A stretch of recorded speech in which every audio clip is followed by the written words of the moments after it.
Boa noite. Você assiste a partir de agora ao Espaço Público, o programa de entrevistas da TV Brasil. Nosso convidado de hoje é o diretor-presidente da Agência Nacional de Águas, Vicente Andreu. Como o programa é gravado, hoje não haverá participação pelas redes sociais. Para participar da conversa em nossos estúdios, convidamos a jornalista Axinara Menezes, da Carta Capital. E contamos, como sempre, com Florestan Fernandes Júnior, da TV Brasil. Eu sou Paulo Moreira Leite, apresentador e âncora do Espaço Público. Boa noite, Vicente. Boa noite, muito obrigado pelo convite. Bem, Vicente, eu vou fazer uma pergunta. Eu gostaria de começar citando uma entrevista que você deu no início do mês de janeiro, que eu acho que coloca uma questão que a gente poderia retomar aqui. Disse você, aspas, a probabilidade de um 2015 dramático em termos de oferta de água não é pequena em termos estatísticos. Na minha opinião, a questão central já não se encontra na hidrologia, mas na gestão dos riscos. Como não há alternativa, a gestão da água disponível deveria ser feita com mais restrições. O que você está falando de uma maneira elegante é o seguinte, temos que falar de racionamento. E temos que começar e temos que discutir. E aí eu queria te perguntar assim, por que não se pensou em racionamento antes? Veja, o racionamento é sempre uma questão polêmica. Ela depende sempre das condições do operador do sistema de saneamento. Exemplo, se você tem uma cidade que tem um único ponto de captação, se você reduzir a captação, você gera naturalmente um racionamento naquela cidade. Porém, se a cidade é mais complexa e tem vários outros mananciais, se você reduzir a captação num desses reservatórios, não necessariamente produzirá o racionamento na cidade. Por exemplo, Jundiaí, que capta no rio Atibaia, mas tem um pequeno reservatório, mesmo quando o rio Atibaia não tem água, ele tem água no reservatório e, portanto, ele não impõe um racionamento. Então, o racionamento depende fundamentalmente das características daquela cidade e do operador daquele sistema. Então, não compete a nós tratarmos do racionamento. Agora, a restrição de oferta de água no sistema Cantareira, ou seja, passar menos água, seja para o PCJ, mas principalmente pelas escalas, para a região metropolitana de São Paulo, na nossa opinião, deveria ter começado muito antes, de tal maneira que você trabalhasse com o conceito da segurança hídrica e não com o conceito do controle da demanda, que é o que está sendo feito. Muito embora a Sabesp tenha adotado várias medidas positivas nessa direção, mas ela ainda trabalha controlando o mínimo da demanda que ela necessita. Na nossa opinião, nós deveríamos ter começado antes, no sistema Cantareira, a reduzir a oferta. Quais as consequências para São Paulo? Dependeria da capacidade de operação que a Sabesp teria em relação ao sistema Cantareira. Mas seria melhor? A redução? Do ponto de vista da segurança hídrica, sim, porque nós estamos trabalhando com grande imprevisibilidade. Em 2014, nós dizíamos, nós ouvíamos, o importante é chegar até 2015 para as chuvas de 2015. Bom, chegamos em 2015 e as chuvas não vieram.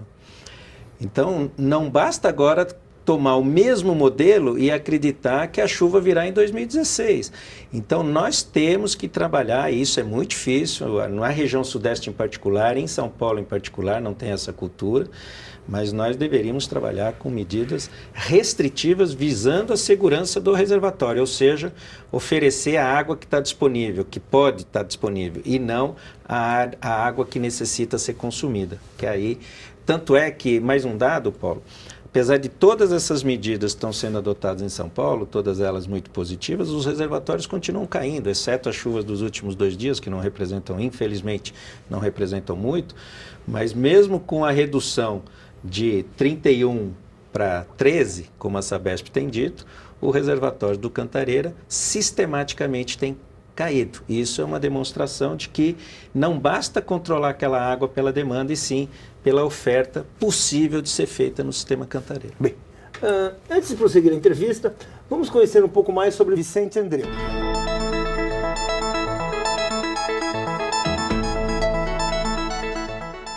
Aos 57 anos, Vicente Andreu formou-se em estatística pela Universidade de Campinas e tornou-se diretor-presidente da Agência Nacional de Águas após uma longa experiência em áreas ligadas à água e energia. Em Campinas, Andreu foi dirigente do Sindicato dos Eletricitários durante 8 anos. Ocupou uma diretoria na Companhia Paulista de Força e Luz e presidiu a Sanasa, empresa de saneamento básico. Também foi presidente da Termoelétrica Nova Piratininga. Na capital federal, foi secretário nacional de Assuntos Hídricos do Ministério do Meio Ambiente, antes de ser nomeado diretor-presidente da ANA, ainda no governo do presidente Luiz Inácio Lula da Silva, com mandato que vai até 2018. Num país que desde o ano passado enfrenta a pior crise hídrica de sua história, Vicente Andreu está submetido a uma rotina que envolve reuniões de emergência, boletins de previsões meteorológicas e um debate permanente sobre erros do passado e perspectivas para o futuro. Vicente, pode chamar de Vicente, né? Claro. Como é possível uma cidade que tem 2 rios, o Tietê e o Pinheiros, não ter água?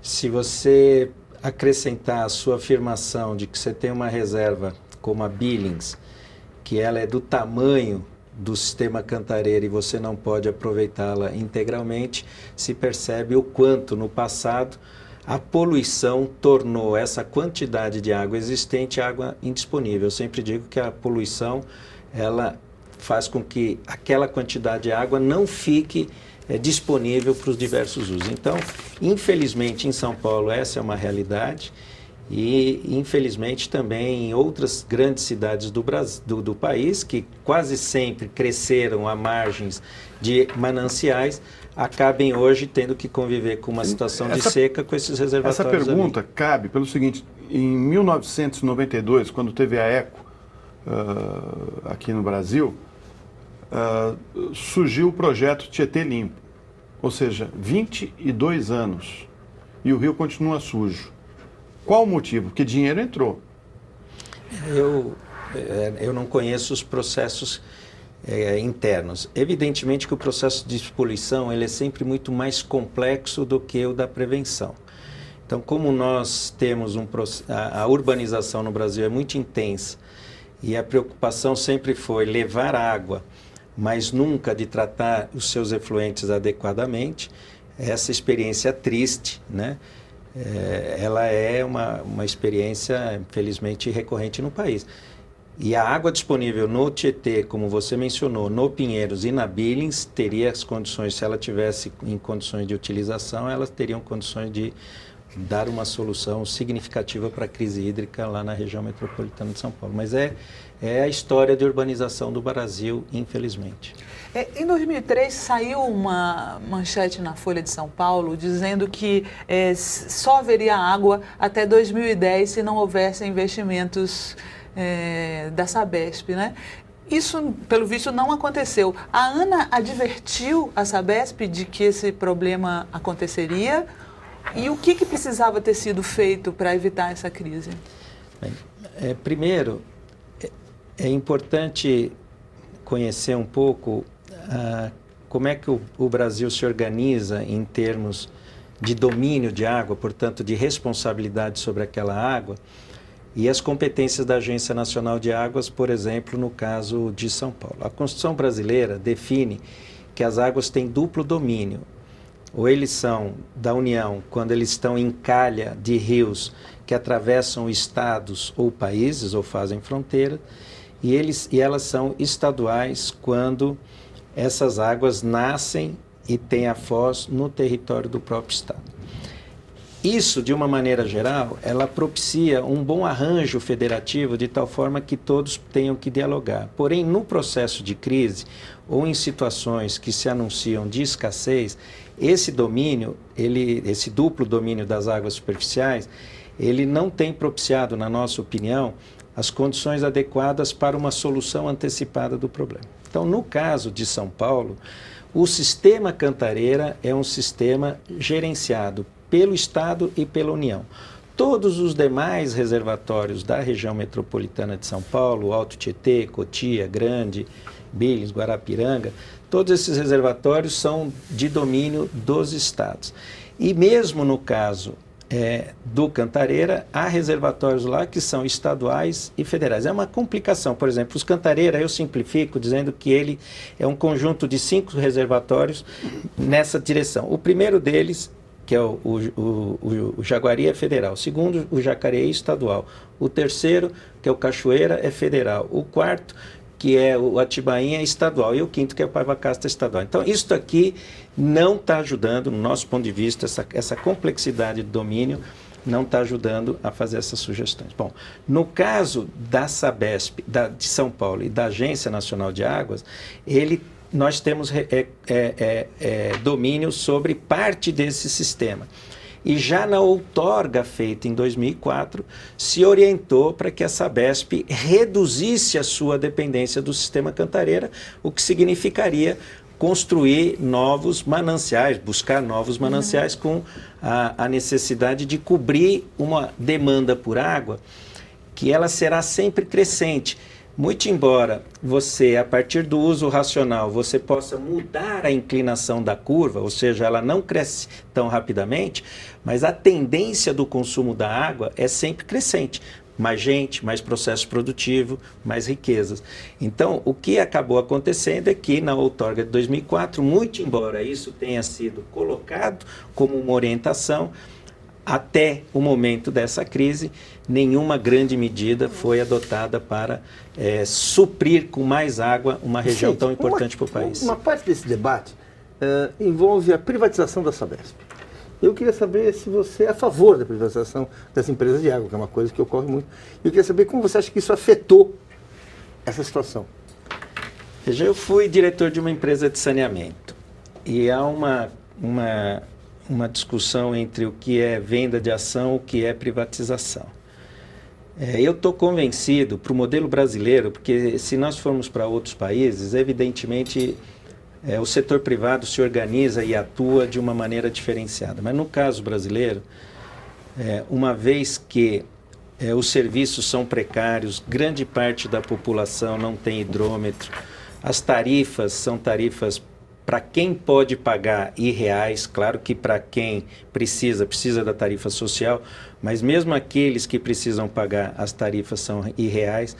Então, eu penso que o processo de privatização não será, no curto espaço de tempo, nenhuma solução positiva, uma vez que o setor privado vai acabar se preocupando com aqueles setores que têm mais rentabilidade, deixando os setores que ainda precisam de grande investimento à disposição do Estado. Então, é preferível que você receba esse recurso de uma empresa pública e invista também como uma empresa pública. Porém, o problema da privatização, que no passado envolvia uma grande questão ideológica também, eu penso que hoje ela está superada, ou em parte está superado. Não acredito, francamente, que o fato da Sabesp ter os ADRs, as suas ações depositadas no exterior, né? Isso, são suas ações depositadas na Bolsa de Valores de Nova York, influenciou na crise atual. Na falta de visão para intervir na crise atual. Eu acho que não, eu não acredito nisso. Eu particularmente acho que o mercado de ações é restrito por uma parte da sociedade que acaba participando, mas não é esse o foco.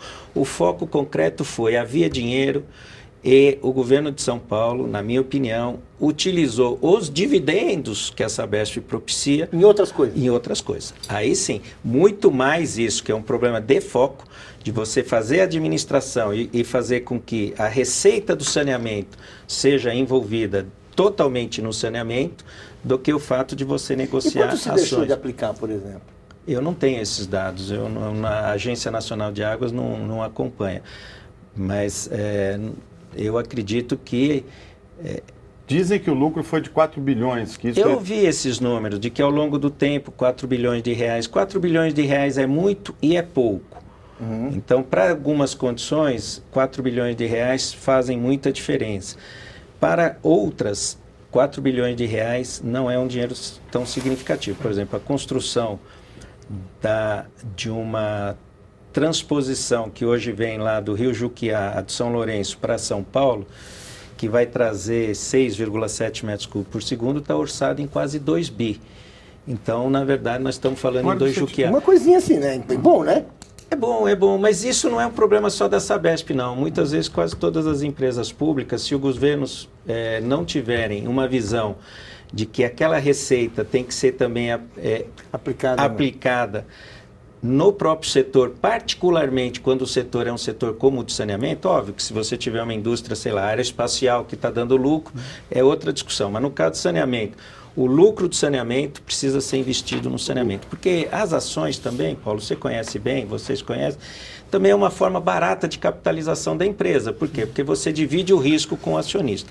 Então, eu particularmente não coloco como um elemento dessa crise o problema das ações. A Sabesp não está privatizada, porque senão nós teríamos que dizer que a Petrobras está privatizada, que outras empresas estariam privatizadas. A Sabesp colocou ações na Bolsa de Valores, obteve uma receita com isso, um financiamento barato, porém, acredito que uma boa parte dos recursos gerados pela Sabesp, ao entrar no caixa da Secretaria de Fazenda, no Tesouro Estadual, acabou não voltando para o saneamento. Eu acho que esse é o problema principal. E volto a dizer, Paulo, não é um problema específico da Sabesp.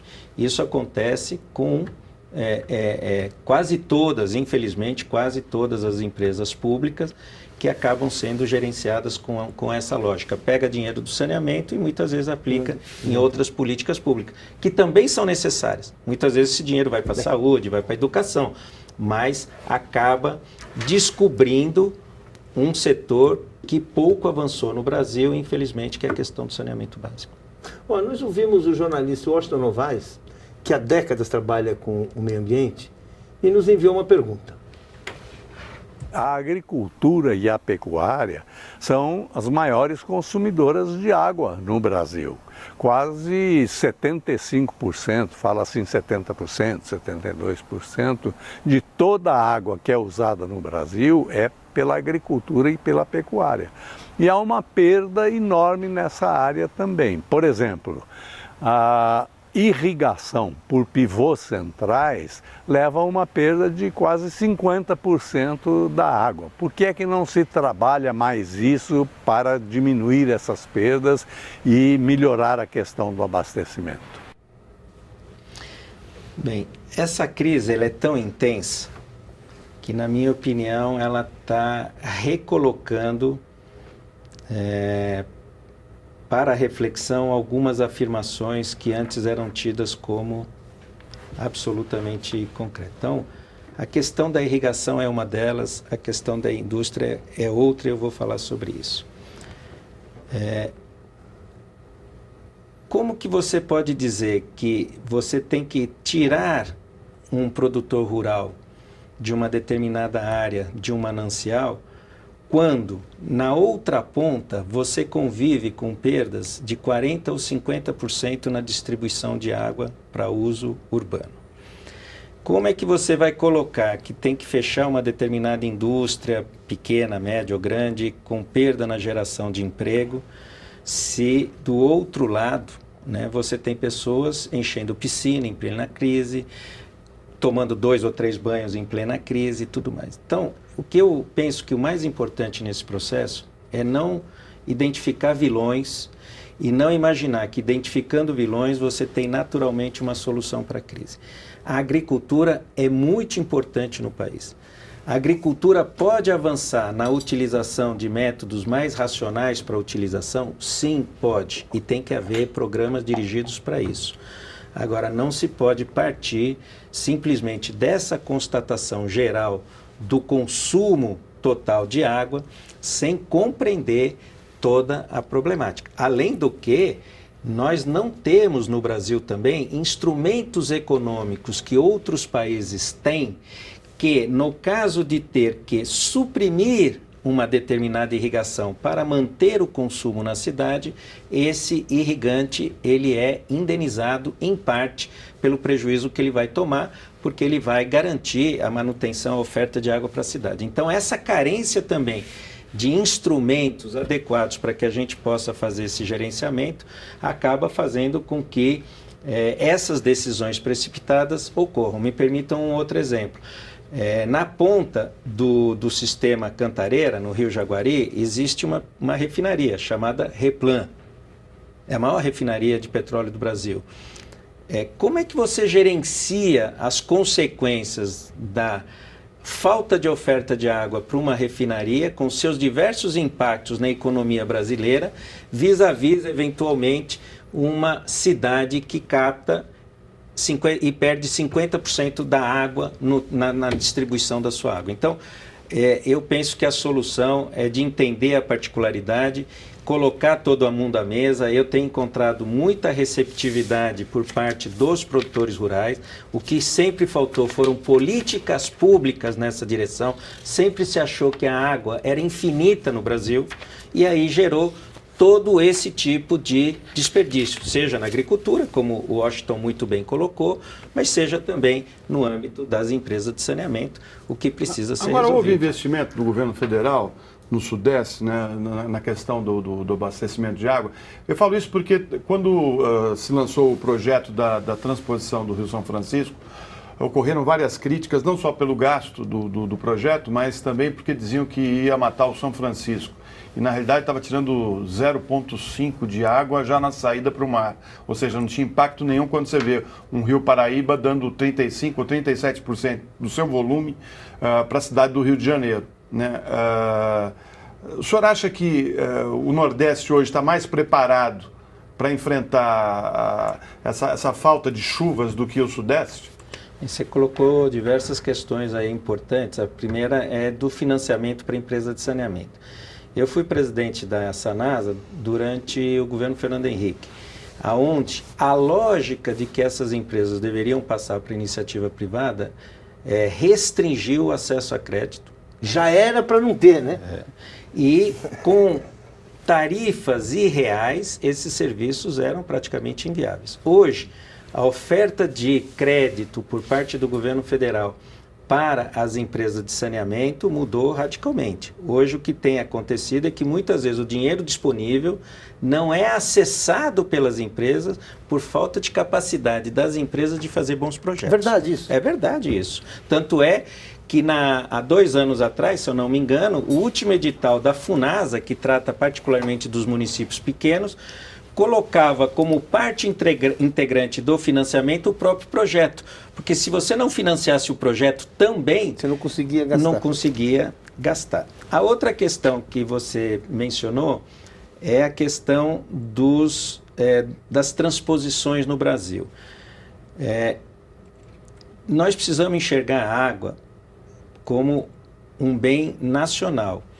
E muitas vezes há uma crítica para obras de infraestrutura, que eu penso que elas precisam ser equacionadas, mas que enxergam, às vezes, a bacia como sendo uma propriedade exclusivamente das pessoas que moram na bacia. Então, você mencionou São Francisco, onde a transposição se falou em percentuais, mas o canal de São Francisco são 26 metros cúbicos por segundo.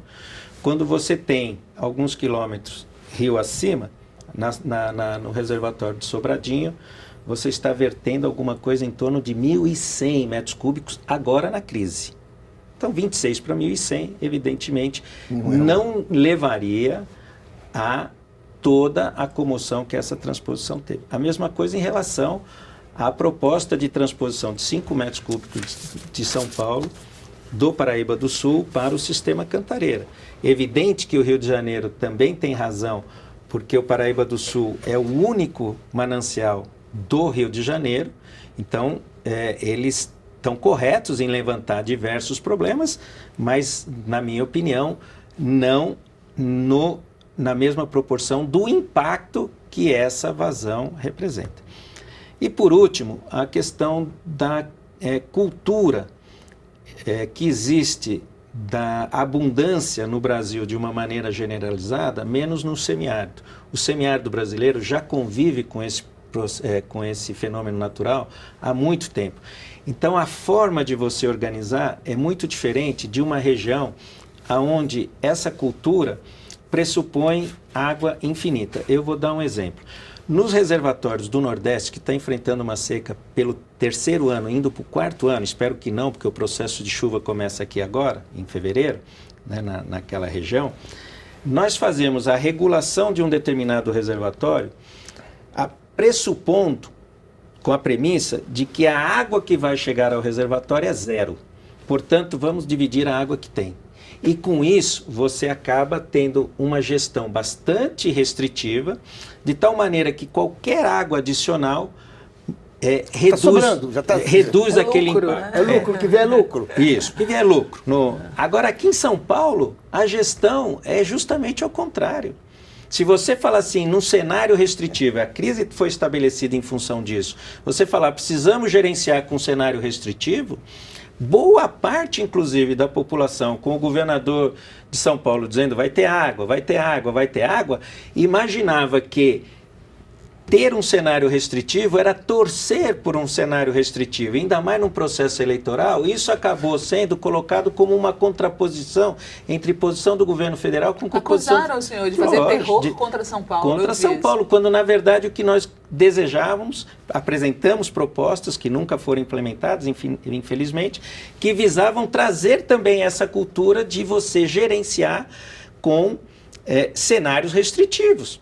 Né? E se você pegar, por exemplo, o estudo da Sabesp, que foi um dos motivos dessa polêmica, o cenário que a Sabesp apresentou, que para não ter problema aqui, que era um lixo aquele estudo, né?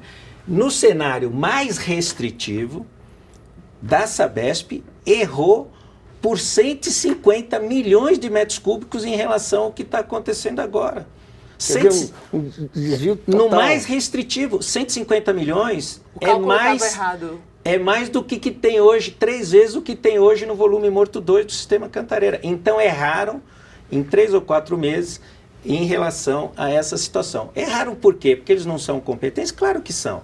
Erraram porque a cultura era uma cultura de que as chuvas virão, que você não pode fazer uma gestão restritiva, que a gestão restritiva teria impacto sobre a opinião da população, então foi se jogando... Tira voto. Foi se jogando na opinião de que as chuvas virão. E eu volto a dizer, nós já estamos em 2015, agora pelos cenários de 2014, pelas falas de 2014, o problema estaria resolvido e ele está mais grave do que estava em 2014. Então, se a gente não tiver coragem para tomar as medidas necessárias nesse processo, nós corremos o risco de não termos 2016. Fala-se num racionamento que seria de 5 dias sem água em São Paulo contra 2 com água. Você acha que é isso? Ou que isso é possível, né? Que isso é possível. Nós estamos falando de novo na Sabesp. Eu considero a Sabesp a melhor empresa do Brasil do ponto de vista operacional. Nenhuma se equipara, nem mesmo a empresa que eu administrei, a Sanasa, que é uma excelente empresa também, mas em relação à complexidade, ao seu corpo técnico, eu não tenho a menor dúvida de que a Sabesp, ao apresentar uma solução técnica, aquela solução está correta para aquela circunstância. O problema é o entorno político que leva a essa decisão. Então, 5/2, eu coloco aqui a seguinte questão, 5/2, e os reservatórios continuarem caindo, qual é o horizonte que se apresenta? Então, eu vejo que o problema é menos o racionamento e mais a gestão da água existente no sistema Cantareira. Essa é a questão central. Nós temos que gerenciar o risco de ficarmos sem essa água e não números, frases que acabam encobrindo, na minha opinião, o real problema que a gente está atravessando. Se 5/2 conseguir fazer com que os reservatórios sejam recuperados, é ótimo que seja adotado.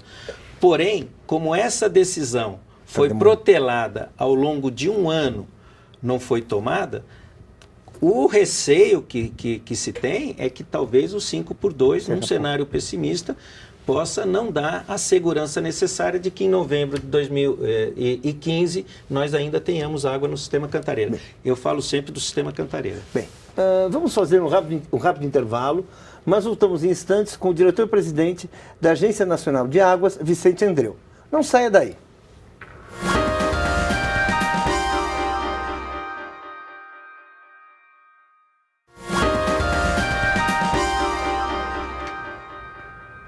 O Espaço Público está de volta com o diretor-presidente da Agência Nacional de Águas, Vicente Andreu. Hoje, por ser um programa gravado, não teremos participação de internautas pelas redes sociais. Sinara Menezes tem uma pergunta. Eu queria perguntar para você, eu vi um artigo teu dizendo que existiu uma certa desinformação por parte da imprensa em relação a essa questão da falta d'água. Os jornais informaram mais ou desinformaram mais? Eu acho que houve uma grande cobertura e há uma grande cobertura da imprensa. Há um nível de informação bastante significativo. Eu penso que das questões gerais, tudo foi dito. O problema muitas vezes é da ênfase, né, e do foco que você adota. Então, quando a imprensa acaba dando um peso às afirmações de que tem água, não vai ter problema, nós vamos atravessar, nós vamos nessa direção, aí eu acho que acaba cumprindo um papel mais político do que um papel da informação. Por quê? Porque todo mundo sabe que não existe aquela água. Porém, dito por pessoas importantes, ele acaba tendo um papel relevante. Outra coisa são dados técnicos.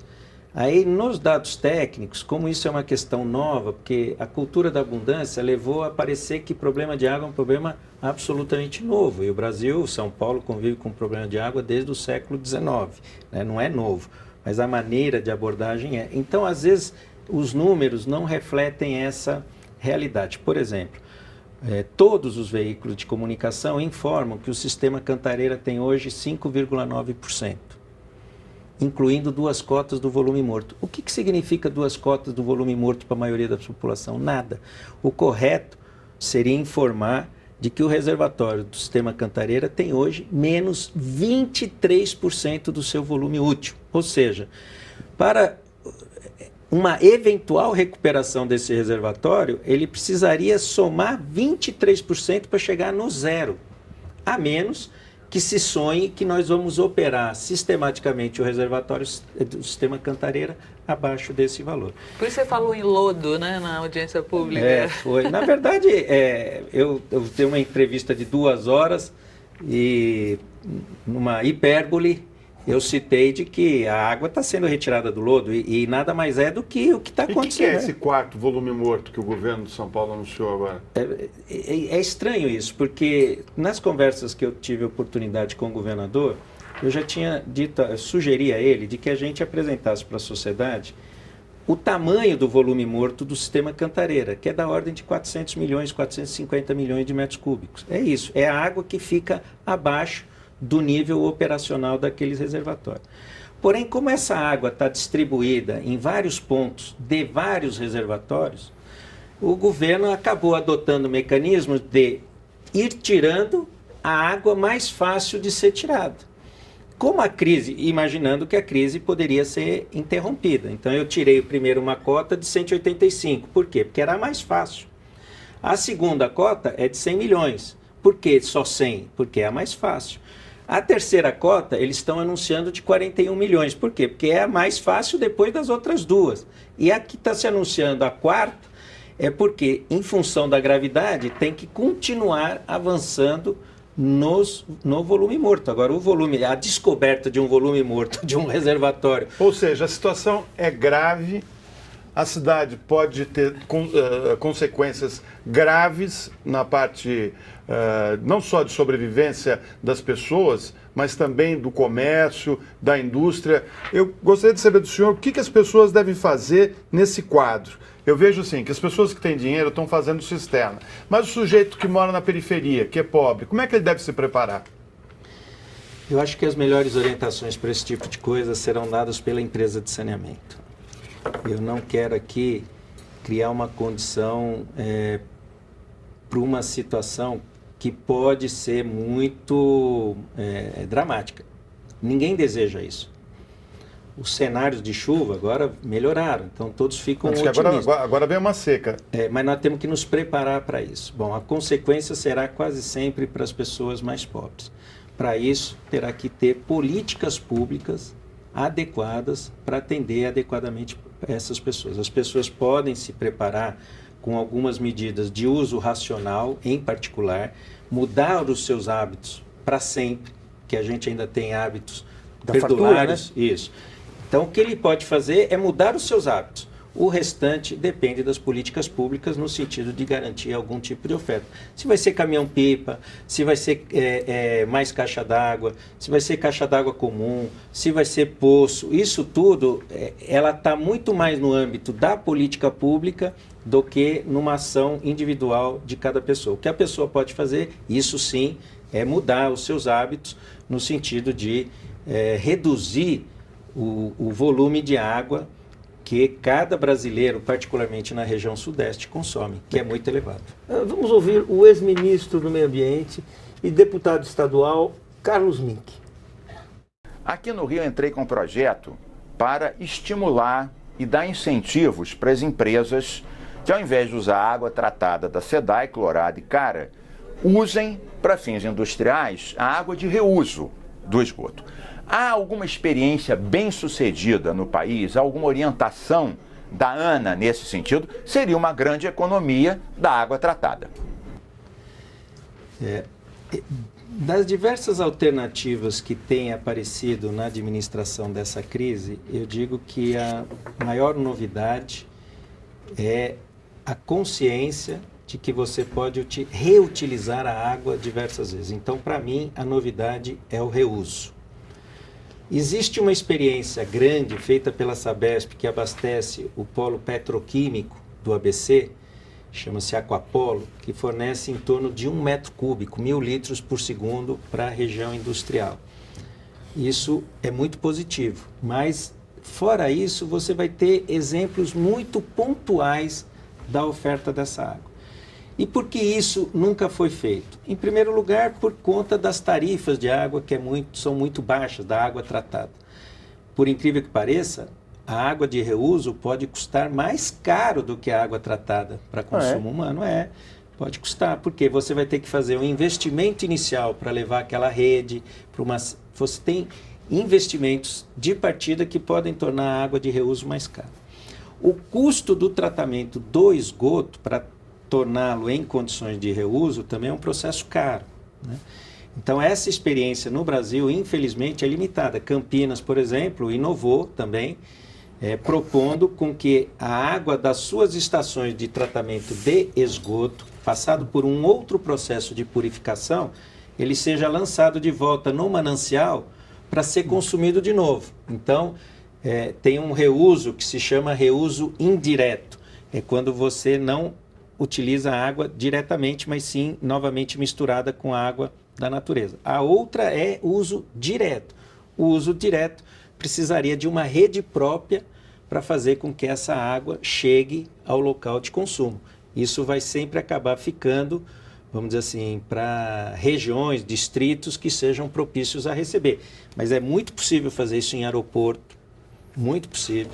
Os shoppings, em grande medida, de maneira particular, já fazem reuso internamente ao próprio shopping, né? E para experiências como essa, de refinarias, grandes áreas, onde o reuso é um mecanismo que para nós é novidade, mas que é aplicado em várias regiões do mundo. Em Singapura, por exemplo, o reuso é tão intensivo, porque a disponibilidade de água é tão baixa, que o reuso volta inclusive para o consumo humano. Isso é alguma coisa que não está colocado de imediato no horizonte brasileiro, mas sem dúvida nenhuma... Tecnicamente é possível já. Porque essas técnicas para despoluição da água e torná-la potável, elas estão disponíveis. Elas são caras, assim como a dessalinização. Você tem muitas cidades brasileiras que estão praticamente ao nível do mar, que dependem de mananciais que vêm da serra, que muitas vezes secam quando você está ao nível do mar, quando o processo de salinização poderia ser feito. Para São Paulo seria mais difícil, porque São Paulo está na cota 800. Então você teria que dessalinizar e bombear 800 metros, o que seria caríssimo. Mas para a região litorânea de várias regiões do Brasil, várias áreas do Brasil, a utilização da dessalinização poderia propiciar uma garantia. Inclusive para as indústrias. No caso do Rio de Janeiro, na foz do Rio Guandu, existe um conjunto de indústrias, 4 indústrias muito importantes lá na foz do Rio Guandu, que, por um problema de salinidade da água, acabam tendo que pegar água que também, em última instância, poderia ser destinado ao consumo humano, quando eles poderiam evitar prática de desalinização há muitos anos atrás. Por uma conversa parecida, a gente recebeu do Davi Táxi pelo Facebook. De quem? Chama Davi Táxi. Pelo Facebook. Ele é de São Paulo. Ele mandou uma questão. Moro no Mandaqui e, fazendo caminhada pelo bairro, observo prédios construídos há uns 3 anos que bombeiam na rua milhares de litros de água. Água pluvial, aspas. Será que não chegou a hora de aproveitar toda essa água boa usando caminhões e jogar nas represas, como a Cantareira? Fico indignada vendo tanta água escorrendo pela sarjeta. Aliás, até complementando essa pergunta dela, é impressionante mesmo que chove fora do copo, que você estava falando, né? Quer dizer, a Cantareira não chove nada, mas a cidade fica inundada. Essa água não teria, através dos piscinões, não teria algum esquema que a gente pudesse canalizar essa água? Veja, esse é mais um aprendizado do processo de crise. Normalmente, a cultura era se livrar dessas águas no processo de enchente. E hoje já se vê... Que bom. Então, isso vale para o espaço urbano. Então, piscinões, mecanismos de reaproveitamento dessa água da chuva, elas estão evidentes. Mas nós precisamos também, se vocês me permitam, retomar uma política de construção de reservatórios no Brasil. Então, por várias razões, em grande parte por questões ambientais que são absolutamente verdadeiras, mas se abdicou, em grande parte, da construção de reservatórios. Açudes? Açudes, reservatório. O açude é o reservatório do Nordeste, né? Deveria haver açudes em São Paulo.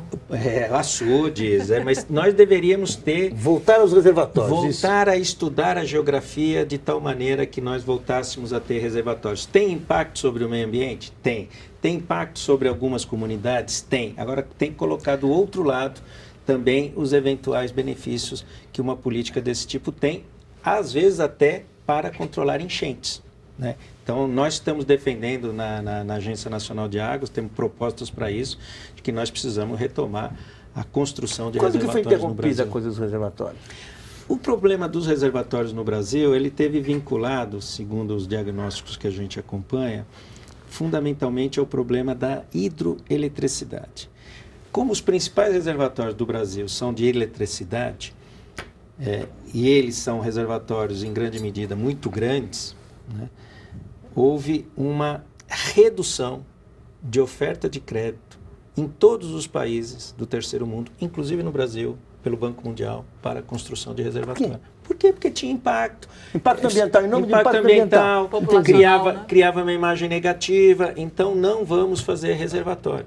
E aí se deixou de financiar reservatórios e o que acabou acontecendo, o que está acontecendo é que você estressa mais ainda aquele reservatório que está existente. Por quê? Porque a tua capacidade de gerenciar uma crise não conta com água nova reservada, conta com uma água que Há já... quanto tempo você faz um reservatório grande no Brasil? Reservatório grande no um Brasil? reservatório que a gente...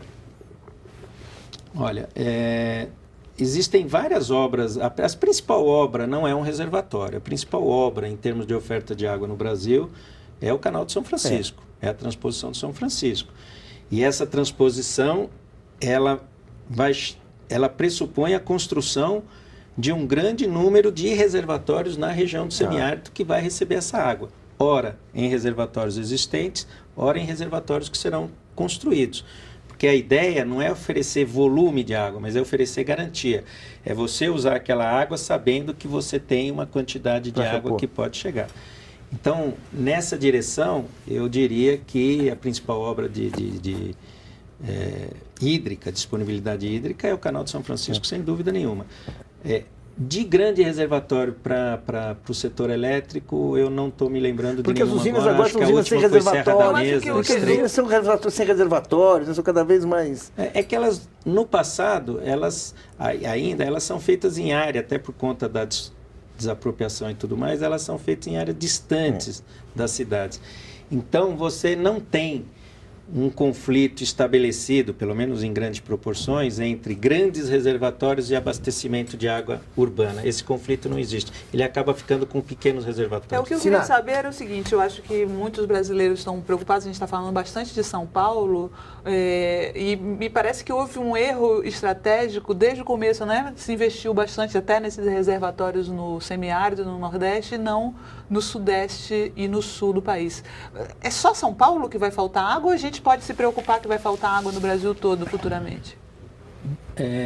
A seca no Nordeste, como eu mencionei, no semiárido ela já está entrando no 4º ano, tem uma série de políticas públicas de apoio àquelas sociedades, inclusive nossa de gestão de água. No Sudeste, essa crise é diferenciada. Então, existe, sem dúvida nenhuma, nós temos que saber que nós estamos trabalhando com a pior estiagem registrada nos últimos 84 anos ou mais. Né? E que ninguém previu, né? Que não foi previsto. Ninguém disse que um erro estratégico. Tem uma, né? Realmente. Então, nós temos crise hídrica existente ou potencial em Minas, no Rio de Janeiro, no Espírito Santo e São Paulo. Esses 4 estados têm. O sul do Brasil, do Paraná para baixo, não, porque as chuvas que acabaram acontecendo esse ano, elas chegavam quase que reconhecendo o limite entre São Paulo e o Paraná. Chegava no limite, no Rio Paranapanema e parava, não passava de lá. Então, para baixo, não tem esse problema, que não quer dizer que não venha a ter. Porque no sul, por exemplo, a cultura do arroz, no Rio Grande do Sul, é altamente demandante por água. Então, se essas chuvas pararem, é possível que a gente venha a ter até problema no sul. Mas vamos ficar nesses 4 estados. Cada um deles tem uma particularidade.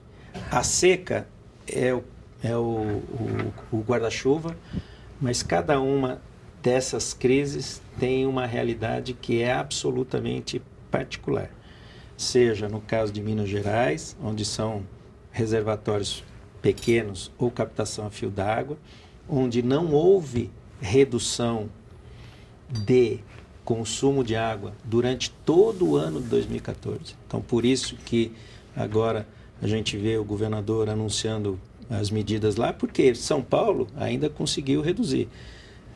Minas não reduziu o consumo, continuou da mesma maneira. Porque São Paulo foi reduzindo, que fosse cobrando mais, fosse dando bônus. Nada, lá não teve foi alguma feito redução, nada. não foi feito nada. No caso de São Paulo, nós temos que olhar, e aí nós vamos acabar olhando para as 2 regiões mais afetadas. Para a região de Campinas, ela tem uma natureza, essa crise, para a região de São Paulo tem outra. Por exemplo, o governo agora está dizendo, me parece que é o correto, que numa eventualidade de ter que aplicar o rodízio, ele vai setorizar. O que é óbvio. Por quê? Porque você tem áreas da cidade que tem água. Choveu naquela região. Por que você vai impor a ela, por exemplo, um 5x2, quando você tem água na Biles, na Guarapiranga, no Alto Tietê não tem, mas no Cotia. Então, a cidade vai ser setorizada, deve ser setorizada, e você vai ter áreas onde não terá nenhum tipo de impacto, áreas onde o impacto é mediano e áreas onde o impacto é maior. No caso do Rio de Janeiro, depende de medidas que tenham que ser tomadas agora, e nós tivemos uma reunião ontem com o governador, eu estive acompanhando a ministra Isabela Teixeira, e nos parece que há uma compreensão por parte do Rio de Janeiro da realidade dessa crise, mas ela é uma outra escala. Ou seja, Minas é a bola da vez agora? Minas vai passar sufoco com água agora? Belo Horizonte tem grande possibilidade de sim. E o Espírito Santo também, que eu ia relatar. A mensagem de algum otimismo é que nas previsões que foram apresentadas na sexta-feira para fevereiro, meteorológicas, para fevereiro, março, abril, há uma formação da chamada Zona de Convergência do Atlântico Sul, que é o encontro da frente fria com a zona de umidade que vem da Amazônia e do oceano. E essa zona está formada... Tem com consistência esse tipo de previsão? Tem assim? Não, as previsões não. As previsões mais consistentes, elas são para 7 dias apenas, com um limite de alguma segurança para 15. Aí é? Isso. Aí é o que você tem. Para cima disso, a consistência é baixa. Mas eu prefiro uma previsão para daqui 3 meses com a previsão que vai chover do que uma previsão para daqui 3 meses que não vai chover. Mas eu estou mencionando a previsão de 3 meses. Você tem uma tendência de chuvas que, inclusive, estão acontecendo na região de Minas Gerais e do Espírito Santo. Agora, se essas chuvas não vierem, você vai ter níveis diferenciados, mas níveis de gravidade em Vitória, na região metropolitana de Vitória, em Belo Horizonte, em grandes cidades de Minas Gerais, em São Paulo e no PCJ e também no Rio de Janeiro. Rio de Janeiro, mas isso, se for tomado medidas preventivas, é possível que o Rio atravesse até depois dos Jogos Olímpicos. Você está falando que está no volume morto também, o Rio de Janeiro? O que significa isso? O que é o volume morto de Lá do Rio. O Rio de Janeiro, Paraíba do Sul. É. O que é o volume morto? De uma maneira geral, o volume morto é um termo do setor elétrico que considera até a água para o qual não há um aproveitamento energético. Ou que, para sua utilização, no caso do Cantareira, você precisa de bombas para retirá-los. Então, vamos fazer um raciocínio simples. Você tem uma barragem, para São Paulo você tira por bomba, para o PCJ vem por baixo da barragem. É volume morto para os dois? Tecnicamente não, é volume morto para São Paulo porque ele está tirando por bombas, mas a água ainda está saindo por baixo. Então, o volume morto, ele pressupõe, de uma maneira geral, quando você para de ter as condições operacionais para retirar essa água. No caso do Paraíba do Sul, seus principais reservatórios, em particular o Paraibuna, que é o primeiro deles e é o maior deles, ele teve que parar de gerar energia, porque precisa de uma queda. Porém, ainda tem um volume muito significativo de água que sai por gravidade para o rio Paraíba do Sul. Tanto é que quando chegou no volume morto do Paraíba, alguns dias atrás, continuou saindo água sem bomba nenhuma, como é o caso do Cantareira. E abaixo do Paraíba ainda tem um volume abaixo do volume operacional, ainda tem um volume de 1 bilhão e 400 milhões de metros cúbicos. Então o Rio de Janeiro está mais ou menos garantido para esse ano. Desde que as obras sejam feitas e desde que haja uma redução significativa da transposição lá em Santa Cecília, de tal maneira que esse reservatório também dure mais. Porque a grande contradição que tem é tira a água do volume morto e mantém um consumo excessivo, por exemplo, na região do Rio de Janeiro. Não, as duas coisas têm que ser combinadas. Tem que reduzir aqui e tomar as medidas para que essa água possibilite 1 ano e meio ou 2 de água para a região do Vale do Paraíba e do Rio de Janeiro. Falando assim, ao longo do tempo, o movimento ambientalista contra as poluições, tudo isso, ele não se preocupou demais, por exemplo, com questões como o São Francisco, que ele combateu, né? Questões como usinas, investimentos, a preservação da floresta, e pouco com aquilo que realmente interessa as pessoas. Por exemplo, a Billings. A Billings em São Paulo nunca foi alvo de tanta campanha para ser despoluída como a transposição do São Francisco, que foi alvo de uma campanha imensa. Brutal. Né? Se a gente pensar assim, o Tietê em São Paulo, eu assisti o lançamento dessa campanha de Tietê Limpo, aquelas coisas com maquete, com bichinhos e guarda-chuvinhas, parecia que as pessoas iam ficar na praia do Tietê. Ele chegou e durava a prometer, quanto? Né? Para quanto? Para 20 anos. Eu lembro, era uma aula para 20 anos. Daqui a 20 anos. Chegaram os 20 anos. Quer dizer, faltou essa consciência de que ali é que estava o problema. Ou seja, que o problema era urbano, que o problema... Faltou isso aí? Como é que é? Veja, eu não sou ambientalista de formação. Tá. Penso que há, da minha maneira de ver, há alguns exageros. Mas, de uma maneira geral, eu penso que a agenda ambientalista é uma agenda correta. Então, tirando exageros ou tirando alguma parte de foco, ela é uma agenda absolutamente correta. Se essas preocupações tivessem sido adotadas há tempos atrás... Mas não teria que ser um foco mais... Não, mas aí é um problema do movimento, é a natureza do movimento social. Sim. Porque você pegar uma represa como a Guarapiranga, Billings, ter as cidades todas, a cidade em torno do reservatório, você pegar a Cantareira e ver o nível de desmatamento, você pegar as fotos que hoje são, os filmes que hoje tem do Rio Paraíba do Sul, onde as propriedades, a produção agrícola, pecuária, chega na beira do rio, do Rio Paraíba do Sul, isso tem consequência? Evidentemente que tem. Então, eu penso que, independentemente de exageros, e todo movimento social tem, porque ele tem uma agenda própria.